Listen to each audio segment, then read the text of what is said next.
Hello and welcome to this session. In this session, we would be discussing the 5-year plans.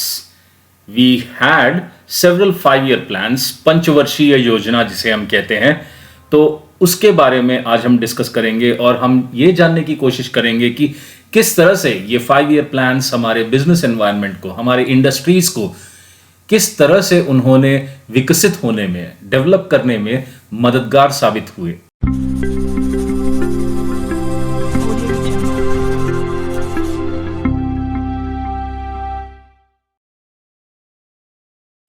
तो आज हम सीधा एक straight forward learning outcome रखते हैं जो कि है कि state the achievements of 5-year plans in India.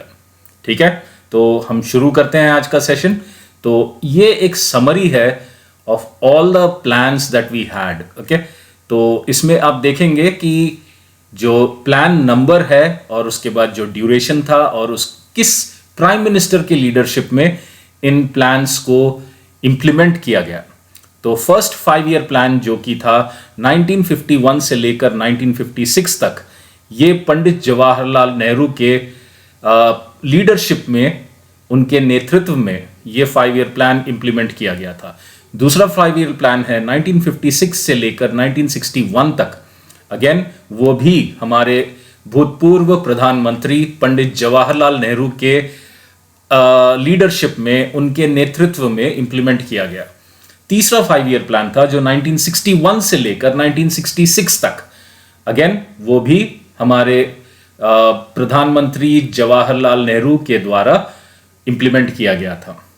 जो 1966 से लेकर 1969, इन 3 वर्षों में कोई भी प्लान इंप्लीमेंट नहीं किया गया था, जिसे हम प्लान हॉलीडेज कहते हैं।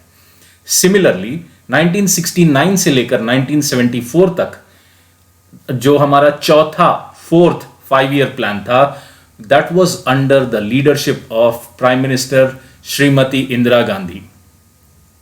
फिर जो 4th 5-year प्लान था, उसके आगे जब हम कंटिन्यू करें तो ये 5-year प्लान नहीं था, बस 4 साल का था, 1974 से लेके 1978 तक, जो कि श्रीमती इंदिरा गांधी के नेतृत्व में था। लेकिन 1978 में प्रधानमंत्री श्री मोरारजी देसाई ने उसे टर्मिनेट कर दिया, उसे रद्द कर दिया। फिर अगला हमारा 6th 5-year प्लान जो था वो आता है 1980 में, और उसका जो ड्यूरेशन था 1980 से लेके 1985 तक। अगेन वो भी श्रीमती इंदिरा गांधी के नेतृत्व में था। 1985 से लेके 1990 तक 7th 5-year प्लान जो कि राजीव गांधी के लीडरशिप में ये इंप्लीमेंट किया गया था। अगेन 1992 से लेकर 1997 तक हमारे जो प्रधानमंत्री थे पीवी नरसिम्हा राव, उनके नेतृत्व में, उनकी अगुवाई में ये 5-year प्लान इंप्लीमेंट किया गया था। 1997 से लेकर 2002 तक प्रधानमंत्री अटल बिहारी वाजपेयी ने ये 9th 5-year प्लान इंप्लीमेंट किया था। और 10th 5-year प्लान जो कि 2002 से लेकर 2007 तक हमारे भूतपूर्व प्रधानमंत्री अटल बिहारी वाजपेयी जी और डॉक्टर मनमोहन सिंह जी के नेतृत्व में ये 5-year प्लान जो कि 10th 5-year प्लान था वो इंप्लीमेंट किया गया। और हमारा जो 11th 5-year प्लान है 2007 से लेकर 2012 तक, वो था हमारे प्रधानमंत्री डॉक्टर मनमोहन सिंह जी के नेतृत्व में। और 2012 से लेकर 2017 तक जो हमारा 12th 5-year प्लान था, डॉक्टर मनमोहन सिंह जी के द्वारा वो इंप्लीमेंट किया गया था। ठीक है, तो ये हो गया हमारा लिस्ट ऑफ 5-year प्लान्स। आगे हम बढ़कर डिटेल में एक एक प्लान ने क्या हासिल किया वो जानने की कोशिश करेंगे। जो हमारा फर्स्ट 5-year प्लान था, उसका जो मेन फोकस था वो था हमारे एग्रीकल्चरल डेवलपमेंट पर। हम चाहते थे कि कृषि प्रधान देश, जो कि हमारा भारत एक कृषि प्रधान देश है, तो हमारा जो प्राइम फोकस था वो था कि हम अपनी कृषि को, हमारे एग्रीकल्चर को किस तरह विकसित करें, किस तरह से डेवलप करें। और इस प्लान में ये सक्सेसफुल था। इसे हम सक्सेसफुल मानते हैं क्योंकि हमने ग्रोथ रेट अचीव किया 3.6% का, जबकि हमारा टारगेट था 2.1% का। तो ये काफी काबिले तारीफ अचीवमेंट माना जा सकता है। And at the end of this plan, okay, जो ये पहले 5 ईयर प्लान में, ओके, 5 IITs सेटअप किए गए थे। यही वो प्लान है जहां हमारी जो टेक्नोलॉजिकल एडवांसमेंट की बुनियाद रखी गई थी, नींव रखी गई थी, जिसके तहत 5 IITs एस्टैब्लिश किए गए। Again that's also a remarkable achievement. चलते हैं सेकेंड 5 ईयर प्लान की और सेकेंड 5 ईयर प्लान में हमने देखा कि हमारा जो मेन फोकस था वो था इंडस्ट्रियल डेवलपमेंट। हम चाहते थे कि हम न सिर्फ कृषि में बल्कि औद्योगिकरण में भी हमारा परचम लहराए और हमारा देश इसमें भी काफी तरक्की करे।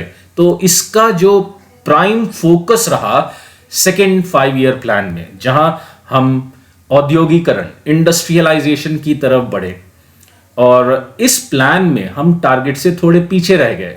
ओके, टारगेट था हमारा 4.5% का ग्रोथ रेट, बट जो हमारा अचीवमेंट था वो 4.27% का रहा। ओके, बट ये जो प्लान था इसे काफी लोगों ने क्रिटिसाइज किया, एक्सपर्ट्स ने क्रिटिसाइज किया, क्योंकि इसी दौरान 1957 में इंडिया ने काफी भीषण पेमेंट क्राइसिस, ओके, जिसे हम कहते हैं पेमेंट क्राइसिस, उसको एक्सपीरियंस किया गया। तो इस वजह से काफी एक्सपर्ट्स ने इसे क्रिटिसाइज किया। चलते हैं थर्ड 5 ईयर प्लान की ओर। ये जो थर्ड 5 ईयर प्लान था, इसमें हम चाहते थे कि हमारी इकोनॉमी इंडिपेंडेंट बने। ओके, तो जो हम डिपेंडेंसी थी उसको खत्म करना चाहते थे, और अगेन हमारा फोकस रहा एग्रीकल्चर पर, और यहां हम चाहते थे कि हमारी जो व्हीट प्रोडक्शन है उसमें काफी इंप्रूवमेंट आए। ओके, और इसी 5 ईयर प्लान में, इसी मतलब जिसे हम कहते हैं थर्ड 5 ईयर प्लान, यहां हमने 2 मेजर वॉर्स भी फेस किए। एक तो चाइना के साथ 1962 में, और दूसरा था पाकिस्तान के साथ 1965 में। ओके, और ये जो 2 वॉर्स थे, जो 2 युद्ध का सामना करना पड़ा था, इन 2 युद्धों में हमारी जो इकोनॉमी की वीकनेसेस थे वो सारी बाहर आ गई, एक्सपोज हो गई, और हमारा फोकस शिफ्ट हुआ डिफेंस इंडस्ट्री के ऊपर। ओके, और हमारा फोकस रहा डिफेंस पर, इंडियन आर्मी पर, एंड द प्राइस स्टेबलाइजेशन पर। यहां इन्फ्लेशन काफी बढ़ा इस दौरान, तो हमारा इवन फोकस प्राइस स्टेबलाइजेशन या इन्फ्लेशन को कंट्रोल करने पर भी हमारा फोकस शिफ्ट हुआ। एंड इस प्लान को फ्लॉप माना जाता है, क्योंकि यहां हमने वॉर्स फेस किए, ड्राउट फेस किया, और जो हमारा टारगेट ग्रोथ था 5.6%, जबकि हमने ग्रोथ जो हासिल किया वो था 2.4%। तो तकरीबन मान के चलो कि आधा से भी कम ग्रोथ हमने अचीव किया इस दौरान, इस थर्ड 5 ईयर प्लान में। ओके, चलते हैं जो प्लान हॉलीडेज थे। ओके, जो 1966 से लेकर 1969 में। ओके, तो प्रीवियस 5 ईयर प्लान्स जो फेल हुए, इस वजह से सरकार ने अनाउंस किया कि हम प्लान हॉलीडेज रखते हैं, 3 एनुअल प्लान्स बनाते हैं, 5 ईयर प्लान्स नहीं, शॉर्ट टर्म। ओके, 3 छोटे छोटे 1 साल के, ओके, प्लान्स बनाते हैं। और यहां द मेन रीजन जिस वजह से हमने ये प्लान्स में गैप दिया, हॉलीडेज दिया, वो प्राइम रीजन था इंडो पाकिस्तान वॉर और चाइना के साथ इंडिया का वॉर। ओके, तो इस वजह से जो हम मानते हैं कि जो हमारा थर्ड 5 ईयर प्लान था वो फेल हुआ। इन वजह से हमने सोचा कि फोकस को थोड़ा हम और फोकस्ड बनाएं, और उसको हम शॉर्ट टर्म में 1-1 साल में चीज़ों को इंप्रूव करने की कोशिश करें। तो इस प्लान में एनुअल प्लान्स वर मेड, जैसे मैंने पहले ही भी बताया कि साल का 1-1 साल का हमने प्लान बनाया, and equal priority was given to agriculture and its allied sectors and the industry. मतलब यहां ऐसा नहीं था कि हम सिर्फ एग्रीकल्चर की तरफ देख रहे हैं या इंडस्ट्री की तरफ देख रहे हैं। हमने इस प्लान हॉलीडेज में इक्वल इंपॉर्टेंस दिया एग्रीकल्चर को भी और इंडस्ट्री को भी। ओके, और यहां हमारा फिर से फोकस आया कि हम एक्सपोर्ट्स करें। ओके, तो हम सिर्फ इंपोर्ट ही ना, बट हमारा प्रोडक्शन अच्छा हो, हम कुछ मैन्युफैक्चर करें और हमारे एक्सपोर्ट्स भी हों।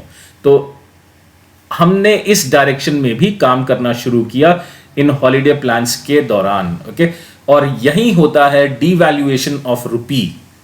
तो यहां हम रुपी को डीवैल्यूएट करते हैं, दैट मीन्स हमसे खरीदना, हमारी करेंसी चीपर हो जाती है vis a vis other international currency such as dollar.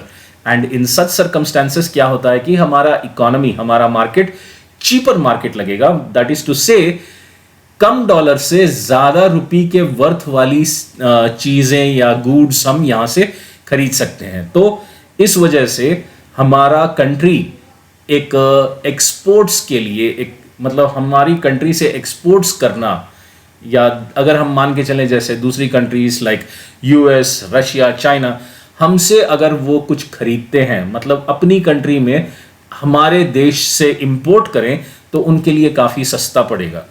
तो इस वजह से डिवैल्यू भी किया गया। तो ये एक मोस्ट इंपॉर्टेंट चीज़ है याद रखने के लिए कि इन प्लान हॉलीडेज के दौरान रुपी को डिवैल्यूएट किया गया। आगे बढ़ते हैं, चलते हैं 4th 5 ईयर प्लान की तरफ।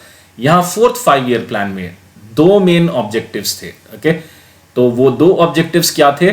Growth with stability and progressive achievement of self reliance. Okay, हम ग्रो करना चाहते थे लेकिन स्टेबिलिटी के साथ। Okay, and at the same time हम अचीव करना चाहते थे आत्मनिर्भरता, सेल्फ रिलायंस। ओके, और दूसरा मोस्ट इंपॉर्टेंट था कि यहां पर इस 4th 5 ईयर प्लान में 14 मेन बैंक्स जो थे उनको नेशनलाइज किया गया।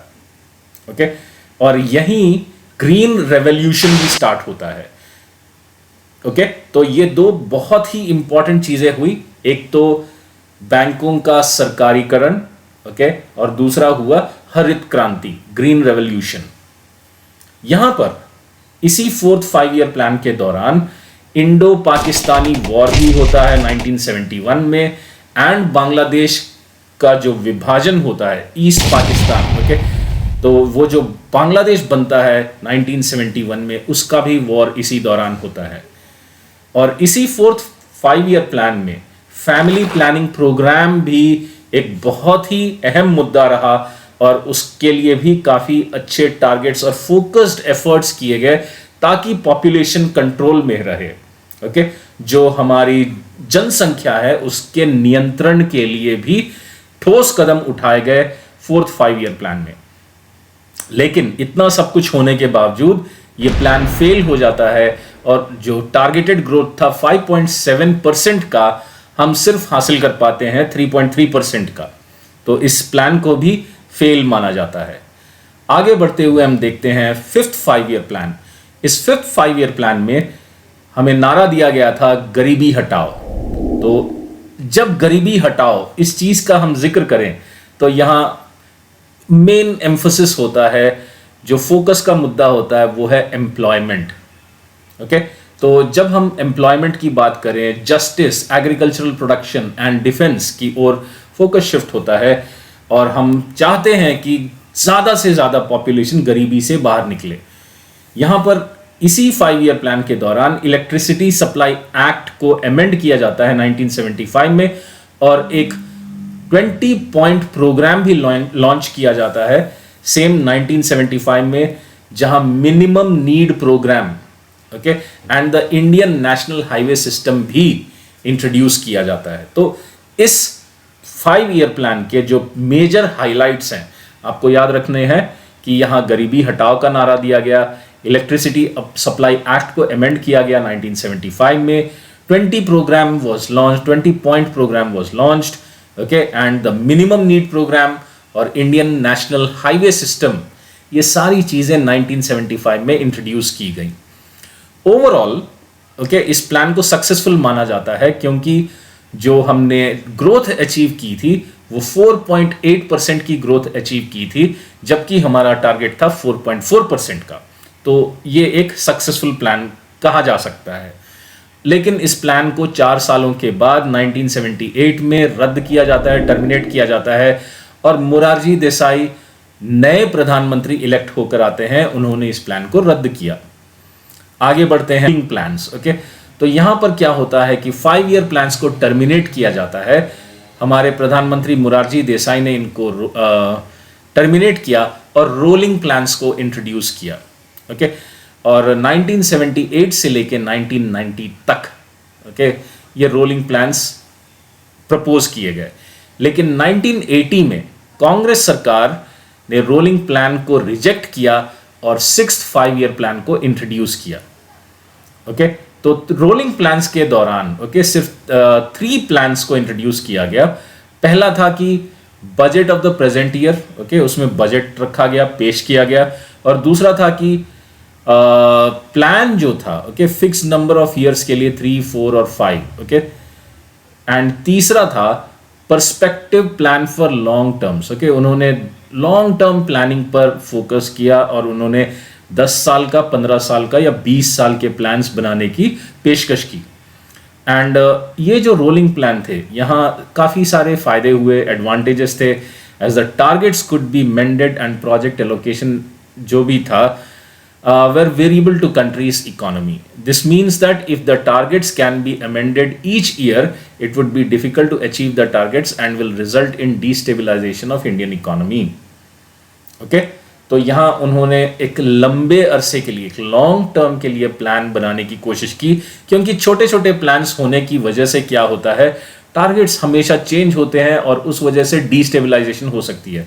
लेकिन अगर हम एक लंबे प्लान, एक लॉन्ग टर्म प्लान की तरफ बढ़े, तो ये जो डिस्टेबलाइजेशन है और चेंज इन फोकस जो हो जाता है प्लान टू प्लान, वो सारी चीजों को हम नियंत्रित कर सकते हैं, कंट्रोल कर सकते हैं। फिर आता है हमारा 6th 5-year प्लान, और इस 6th 5-year प्लान का जो मेन मुद्दा था, बेसिक ऑब्जेक्टिव था इकोनॉमिक लिबरलाइजेशन और यहाँ इरेडिकेशन ऑफ पॉवर्टी, जो कि हम गरीबी हटाओ, और यहाँ अचीविंग टेक्नोलॉजिकल सेल्फ रिलायंस। हम चाहते थे कि टेक्नोलॉजी के क्षेत्र में हम आत्मनिर्भर बने। और यहाँ आता है इन्वेस्टमेंट योजना। ओके, यहाँ उन्होंने बेस किया इस सारे मॉडल को इन्वेस्टमेंट योजना पर और इंफ्रास्ट्रक्चरल चेंजिंग पर, and the trend to growth model, वो ग्रोथ मॉडल की तरफ शिफ्ट, जो फोकस था वो शिफ्ट होता है। नाउ जो ग्रोथ टारगेट था 5.2%, लेकिन हासिल हुआ 5.7% ग्रोथ, तो इस प्लान को भी सक्सेसफुल माना जा सकता है। आगे बढ़ते हैं और देखते हैं 7th 5-year plan. 7th 5-year plan का जो प्रमुख मुद्दा था, मेन ऑब्जेक्टिव जो था, वो था कि establishment of a self sufficient economy.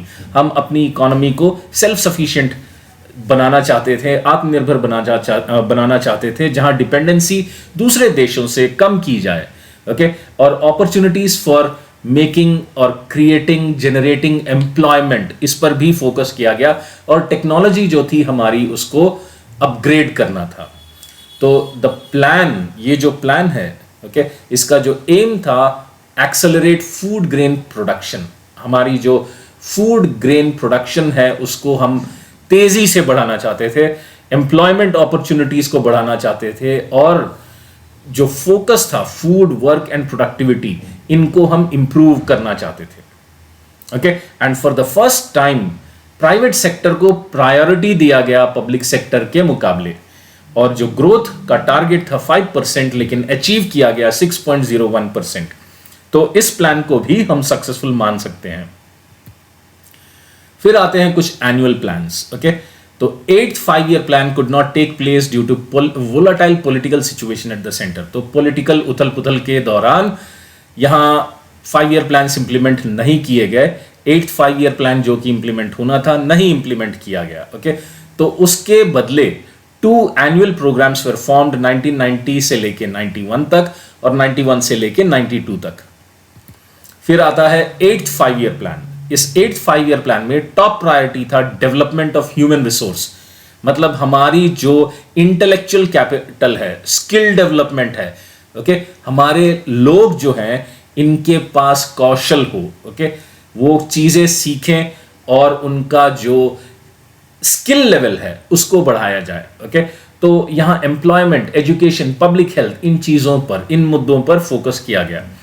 और ये प्लान नरसिम्हा राव गवर्नमेंट ने लॉन्च किया new economic policy of India के दौरान। ओके, तो यहां हमने देखा कि नरसिम्हा राव जी के गवर्नमेंट में इकोनॉमिक लिबरलाइजेशन आता है, न्यू इकोनॉमिक पॉलिसी में लिबरलाइजेशन, प्राइवेटाइजेशन, ग्लोबलाइजेशन, ये सारी चीज़ें हमने देखी और finance minister doctor Manmohan Singh के नेतृत्व में इन चीज़ों को इम्प्लीमेंट किया गया था. Some of the main economic outcomes during the 8th plan period were rapid economic growth. Okay, यहाँ इकोनॉमिक ग्रोथ जो था बहुत ही तेजी से बढ़ा, हाईएस्ट एनुअल ग्रोथ सो फार 6.8%. ओके, आज तक का सबसे फास्टेस्ट ग्रोथ था. यहाँ हाई ग्रोथ ऑफ एग्रीकल्चर था, एलाइड सेक्टर्स जो एग्रीकल्चर से जुड़े हुए जो भी रिलेटेड इंडस्ट्रीज थे उनमें भी हाई ग्रोथ देखा गया, मैन्युफैक्चरिंग सेक्टर में ग्रोथ देखा गया, एक्सपोर्ट्स एंड इंपोर्ट सब में growth, improvement in trade and current account deficit. तो हम इकोनॉमिक किसी भी फ्रंट पर देखें तो ये 8th 5-year प्लान देखा जाए तो हर क्षेत्र में काफी जबरदस्त ग्रोथ दिखाया. And a high growth rate was achieved even though the share of public sector in total investment had declined considerably to about 34%. ये वो प्लान था जहां पब्लिक सेक्टर का जो सरकारी इन्वेस्टमेंट था काफी हद तक गिर जाता है, 34% तक पहुंच जाता है. इसके बावजूद भी ग्रोथ काफी तेजी से होता है. एंड इस प्लान को काफी सक्सेसफुल माना जाता है क्योंकि हमने 6.8% का ग्रोथ अचीव किया जबकि टारगेट था 5.6 का. 9th 5-year प्लान जो आता है उसका मेन फोकस होता है growth with social justice and equality. Okay, हम ग्रो करना चाहते थे और सोशल जस्टिस एंड इक्वालिटी, समानता पे, ओके, इस मुद्दे पर काफी फोकस किया गया. और ये हमारी इंडिपेंडेंस के, हमारे स्वतंत्रता के 50th जो एनिवर्सरी हम मना रहे थे तब ये लॉन्च किया गया. लेकिन ये प्लान फेल हो गया और इसका जो ग्रोथ, टारगेट ग्रोथ था 6.5% का, लेकिन जो अचीव्ड ग्रोथ था वो 5.6% का था. 10th 5-year प्लान में ओके जो एम था वो था कि हमारा जो पर कैपिटा इनकम है उसको डबल किया जाए अगले 10 सालों में. और it also aim to reduce the poverty ratio to 15% by 2012, मतलब गरीबी को नियंत्रित करना, कम करना. And its growth target was 8%, लेकिन जो अचीव किया गया वो था 7.6%. जो 11th 5-year प्लान था ये प्रिपेयर किया गया था सी रंगराजन के द्वारा और इसका मेन थीम था rapid and more inclusive growth. जो अचीव्ड ग्रोथ रेट था वो 8% का था जबकि टारगेट था 9% का. 12th 5-year प्लान जो है उसका मेन थीम था faster, more inclusive and sustainable growth. हम तेजी से ग्रो करना चाहते थे, बहुत ही इंक्लूसिव तरीके से.